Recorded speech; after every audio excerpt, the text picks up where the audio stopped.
Welcome to Guezzin's Beginner Series, where we break down market concepts in simple, easy to understand lessons. In today's video, we're going to explore the most common types of tradable assets you'll see in the financial markets.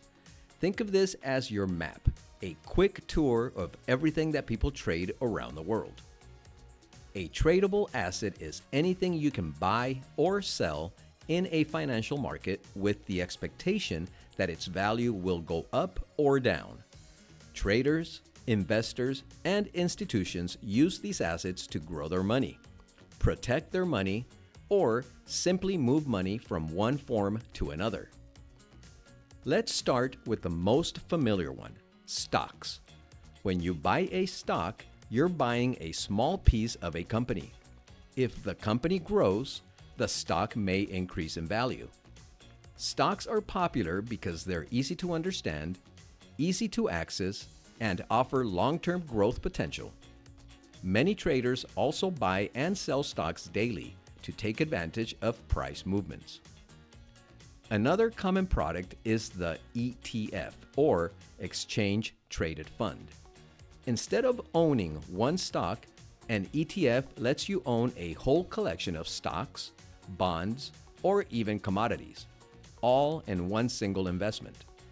Think of it as a bundle that trades just like a stock. If you have a 401k at your job, you may already have money invested in mutual funds, which are similar to ETFs, except mutual funds are not tradable. Next are bonds. A bond is basically a loan. When you buy a bond, you're lending money to a government or a company in exchange for interest. Bonds tend to be more stable than stocks, and they're often used to balance risk in a portfolio. The foreign exchange market, or forex, is where currencies are traded. Every time you travel to another country and exchange money, you're participating in a small piece of this market. Traders watch how currencies rise and fall in value and try to profit from those movements. It's one of the largest and most active markets in the world. Commodities are physical goods like oil, gold, cattle, wheat, coffee, and sugar. These items are essential to the global economy, and their prices move because of supply and demand. Traders buy and sell commodity contracts to benefit from price changes or to protect their businesses from rising costs. A futures contract is an agreement to buy or sell an asset at a set price on a future date. Futures are used for commodities, stock indices, interest rates, and even cryptocurrencies. They allow traders to speculate on where prices might be headed, but they can also involve more risk than basic buying or selling. Cryptocurrencies are digital assets powered by blockchain technology. Bitcoin and Ethereum are the most popular, but there's thousands of others. Crypto trades 24/7 and can be very volatile, which is why it attracts active traders. Options are contracts that give you the choice, but not the obligation to buy or sell something at a certain price.